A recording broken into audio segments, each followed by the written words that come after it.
Cleaning Nation, it is time to have some fun, to soak up some wisdom, and to give you everything you need to grow your cleaning company. If you love the show, if your life is just a little bit better as a member of Cleaning Nation, make sure you hook us up, show your love on iTunes with a 5-star rating, positive review. Of course, if you hate the show, just stop listening and wander off into the darkness. Anyway, if you get massive value, spread the love, share the show, share your friends, Twitter, Facebook, all that good stuff. Today, we are chatting with Todd Haddock from I can't say this. I don't know why this is a hard one. It's just 3 letters. AHI Facility Services.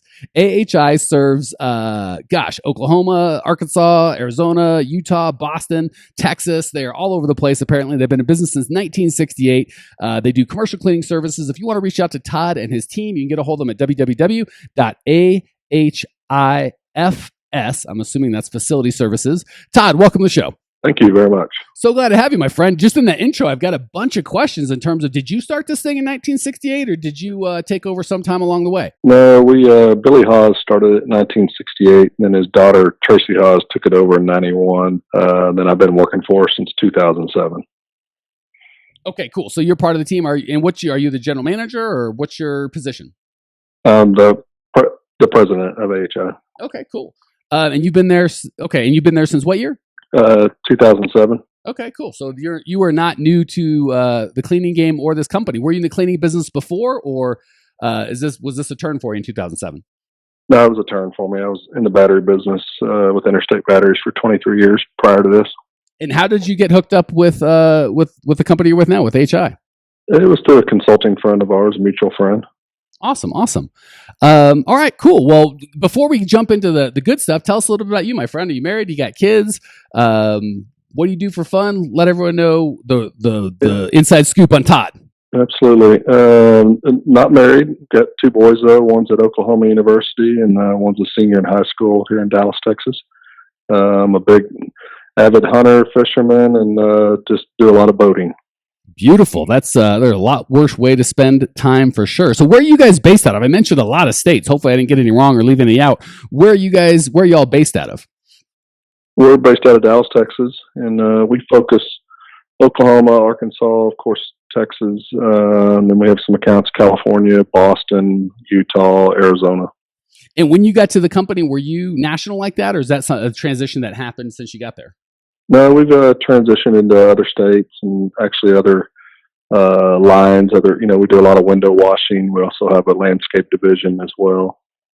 Okay, so for you to be that kind of regional thing, it made more sense to offer more services to the same company as opposed to just the interior janitorial stuff. Absolutely. Yeah. Okay.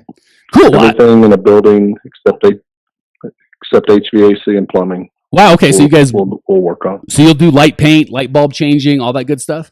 Yep, absolutely. Fantastic. I'm sold. All right, man. Well, hey, I appreciate the background and kind of giving us a little bit of an introduction into your world. How can I help you today? Yeah, I guess some of the things that, we're struggling with is kind of retaining, top tier cleaners in some of the metropolitan areas. Just seems like the workforce, trying to, get, the workforce and get more people hired as we start new contracts is becoming a bigger struggle. Okay, cool. What have you guys tried so far to accommodate that? Just so I don't run over anything you've been before, and how's that worked out? Yeah, I mean we've used Indeed. We run a lot of ads in different magazines and newspaper and job boards. We go to a lot of job fairs. We work with a lot of the colleges and schools to try to get part-time workers, people that need to work at night and things like that. Okay.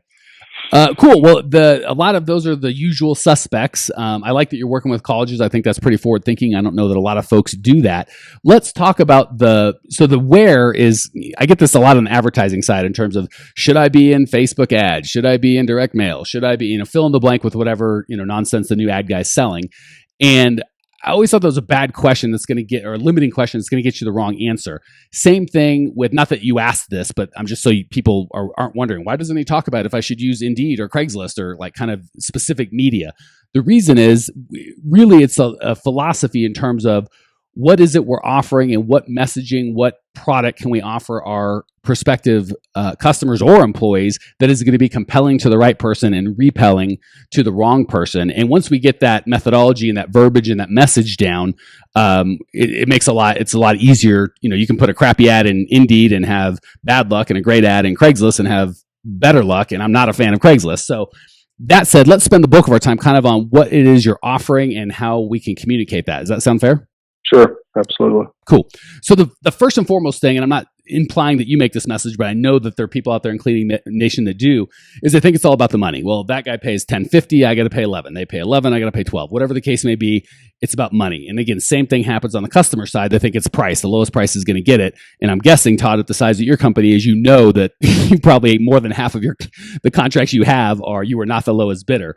But on the employee side, I want to give you that same encouragement. It's not, well, I got to pay 12 because they're paying 11 or whatever the metrics may be, and depending on what part of the state you're in. What it is about is what you're offering. A lot of times we see these employees, certainly if we've got the turnover as a commodity in terms of, gosh, if this guy's here for 3 weeks, then I'll learn his name. But until then, if he doesn't come in, I'll just get another warm body right behind him. And it's kind of this churn and burn.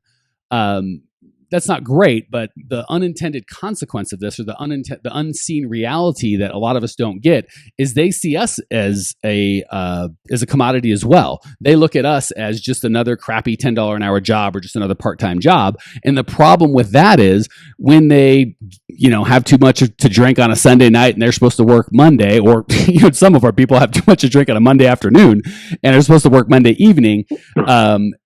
Forget it. You're just a commodity. I'll just go get another crappy $10 an hour job tomorrow. So we've got to change that kind of paradigm of, you give me an hour of your time, I give you 10 American dollars or whatever the case may be, to I've got an opportunity in a community and something that you'd like to be a part of. And part of that, of course, is supplemental income. But if you look at kind of these network marketing folks, which is, I love studying them because what they're offering the customers tough. It's like, hey, do a ton of work, sell your friends and family, do really uncomfortable things, and 98% of you aren't going to make any money. Not that there's an opportunity, but the vast majority don't. And yet they're constantly recruiting new people. The way that they do it is they get that the money's part of it, but that's not the whole thing. It's a lot about a community and a culture, and come to our events and we've got these big, galas every year to give awards to people and recognize them and make a big fuss. And we in the cleaning industry could absolutely take a note or a key from that. Are you with me so far, Todd, or am I just absolutely off on the deep end? Yeah. Okay. So that makes sense. First and foremost, we've got to sell them the opportunity to be a part of a community and a culture. Certainly part of that deal is you give me time and I give you money, but it's got to go far beyond that if we're ever going to keep them. Because again, even if you could pay $15 an hour, which unless you're in LA or New York, that's obscene, maybe Boston, that's obscene wages. It's still not going to make a difference because you're not filling what they really want. So a couple of ways to do that is core values, right? Apple, I use this example over and over because they're so clear about their core values of, we're cutting edge, we're slick, we're sleek, we're cool. And people want to be a part of that. They'll drive by 19 Best Buys and 1,000, $459 laptops to pay $1,500 at Apple because they want to be identified as part of this community. Apple has no trouble hiring because they built this. Their core values are so loud, and the people that resonate with them just naturally show up. So we want to make sure, first and foremost, we're clear on our core values, because we certainly can't be clear in our advertising for customers or employees on what our core values are unless we know them. I always use mine just because it would take me too long to memorize yours and comment, Todd. But for the last 10 years, I've had to have fun, make money, be real, and help out. So guess what? The people that were super professional and thought having fun at work was stupid, they never would even show up on an ad because we wrote the ad in such a way they would be repelled. So I never even had to weed them out. They weeded themselves out. People that weren't into helping out or teamwork or just want to do their own thing and were selfish, they felt really uncomfortable really early on in the hiring process. Even better, if they did somehow sneak through, the community would kind of expel them because they'd feel, I'm not like these people. I feel weird and these people make me clear, and they just kind of wander off into the sunset. The better piece of it is the people that do resonate with my core values in terms of, man, I do think having fun at work is real, is a good deal. And being real and not have to put on a mask and act like my professional self. I could just be the same me with my family, with my work, with whatever, and making money. And someone actually cares that I make money and the company makes money. I didn't think that kind of a place existed. I only thought there was a place I could trade dollars for hours, and I'm sick of it. But if I could get this, oh my gosh, I'm in. again, I feel like I'm going a mile a minute. Any questions, thoughts, or input? I know Sure. you've done this a long time. What are your thoughts so far, Todd? No, I like it. It's putting more value towards the employee is what you're really saying, and making them feel more part of it and excited to be at work. Yes, and not just telling them to be excited, but to create an exciting environment, right? When you go to Disneyland, there's not one single sign that says, be happy, damn it. It's just a lot of an environment where they set it up where you can have a lot of fun and make memories with your family, and every little detail does that. So I'll give you a couple of just ways to do that. First of all, and I don't know where you stand on the spectrum, but I get a lot of the question oftentimes in my private coachings, do we hire for skill and train for attitude, or hire for attitude and train for skill? Do we need both?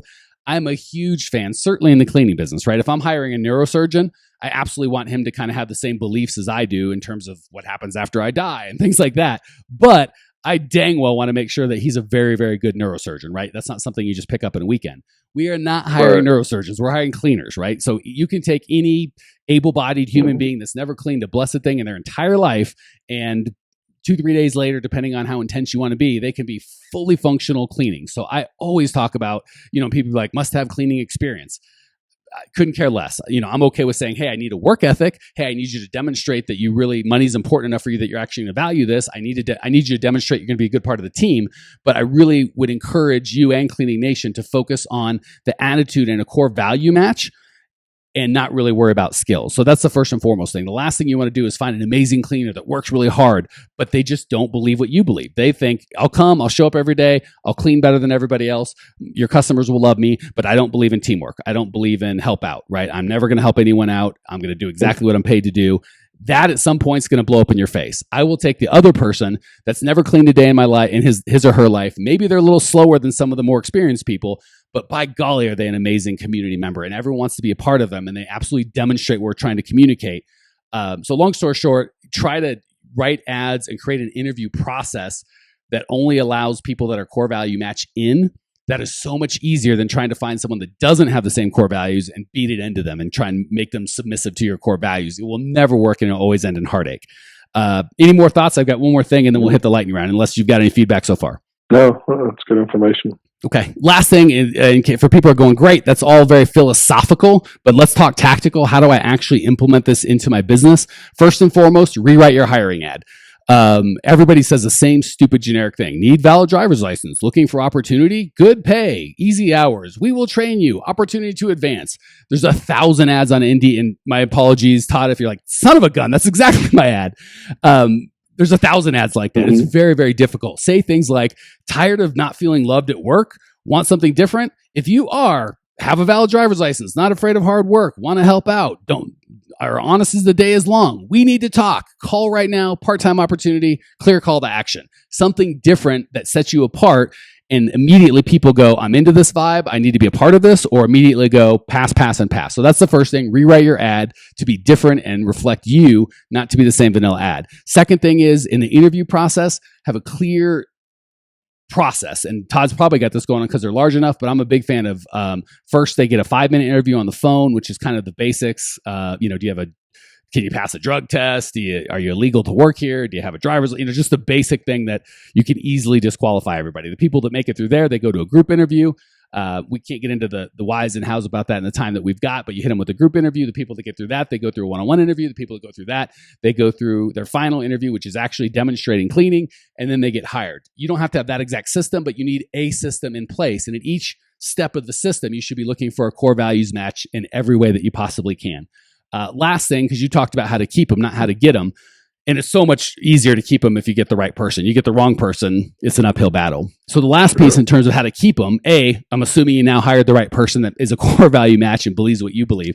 Once you do that, the coolest thing, the most powerful tool that you've got in your arsenal costs you $0, and that is awards, recognition, and making them feel special. You can do that simply by literally, as I don't know how many people you've got under you, Todd, but on the way home, just calling 5 every night and going, hey, Jennifer, I just noticed you've been here a couple months. We haven't got to talk lately, but I really appreciate the work that you do. And it just makes me happy that you're part of this team. I just want to call and say thank you. That's it. literally a 1 minute conversation. Mm-hmm. 2/3 of the people you're going to call, you're going to get their voicemail. You leave that exact or some version of that voicemail. The third that you get to talk to, you spend 5 minutes on the phone with them. You make their whole damn day. I've seen, pardon my French, I've given awards to folks and seen them, for whatever reason, been in their house or seen a picture of their house, and that award is proudly displayed years later. It costs nothing to recognize, award, have monthly parties, build a community, have them bring friends and family. And have a good time and give everybody an award. I mean, we gave some really politically incorrect, like, best looking wife, ugliest car, person most likely to stink up the bathroom. And we like ridiculous awards. And we'd have vendors and customers come. We'd give them awards. And it was just ridiculous. At the parties, we'd have management be in a dunk tank and the employees could, and we'd taunt them and the employees would dunk us. We'd have foosball tournaments and basketball tournaments. And it was a blast. And everybody, and the cool thing is it started with just the employees, but then everybody wanted to be a part. And what happens is they bring their friends who are, as you probably know, Todd, your best next employee is probably very close with your current best employee. And they'd also bring vendors wanted to be a part. And then vendors would bring prospective customers. And it was this huge community that everybody wanted to be a part of. And again, same thing works on the selling side. Hey, I'm $2,800 a month to maintain your facility. But they kind of know I'm going to be part of this community. I get to come to these parties, and I really just want to be a part of that vibe. So I've gone on and on. We are going to transition. Any questions or comments before we hit the lightning round, my friend? No, I appreciate the feedback. Hey, hopefully we'll, if not help you, help some Cleaning Nation folks. All right, enough of me. Let's give Todd the opportunity to share some of his 10 years of experience in the cleaning industry. 3 quick questions. Todd is going to give 3 amazing answers. Question number 1, what's the best piece of advice you've ever received in or out of the cleaning business? Probably best piece of advice was, learning, not only learning the industry, but learning the people that work in this industry and being a part of them, and getting in the trenches and actually working side by side with them. Cool. And that's a great point and probably something we've touched on here. Question number 2, what's the biggest mistake you've made in your time in the cleaning industry that we can all learn from and maybe save some steps? Probably trying to expand into other states too fast, instead of focusing on, one new area or one city or one state, trying to grow too fast in other states. Okay, so it wasn't that you moved into other states. It was maybe that you tried to do multiple new states at a time. You would have rather so you're cool with the expansion, just kind of do it, hit one city, once that's stable, then go to another, and maybe you try 2 or 3 at a time, and you wouldn't recommend that. Did I catch it or no? Right. Cool. Okay, it was such a good point. I wouldn't point. recommend doing that again. Yeah, I just want to make sure I knew exactly what you were and weren't saying, so everyone got it. Last question. What's one idea immediately implementable, something that Cleaning Nation can put into practice right now, as soon as the podcast ends, that can change their business or their lives for the better? I would say just remember that if you have the relationship with customers in that building, there's a lot of extra sales and opportunities within that building to diversify out and do more in that building than just cleaning it. Yeah, that's a great point. And again, be careful. Just like Todd had mentioned, you don't want to go into 6 new areas at once. You want to go into 1. I would probably, and you can tell me if I'm putting words in your mouth, Todd, but I'd say the same thing with don't start with, all right, we're janitorial. Now we're going to do carpet cleaning, windows, power washing, pest control, light changing, maybe kind of roll out 1 at a time. Is that fair? Or am I twisting your words? Yeah, absolutely. Okay. No, that's it. Cool. Good feedback, Todd. Thank you so much for joining us. I really appreciate your experience and everything that you bring. Hopefully we brought you some value. Cleaning Nation, if you want to check out Todd's show notes page and get everything you need to grow your cleaning company, it's all at growmycleaningcompany.com. You can leave your questions, your comments, your rude remarks. I will see you there. Congratulations. You are now 16% smarter. Still can't get enough cleaning goodness? Go to www.growmycleaningcompany.com for more of the good stuff. Ever want to be rich and famous?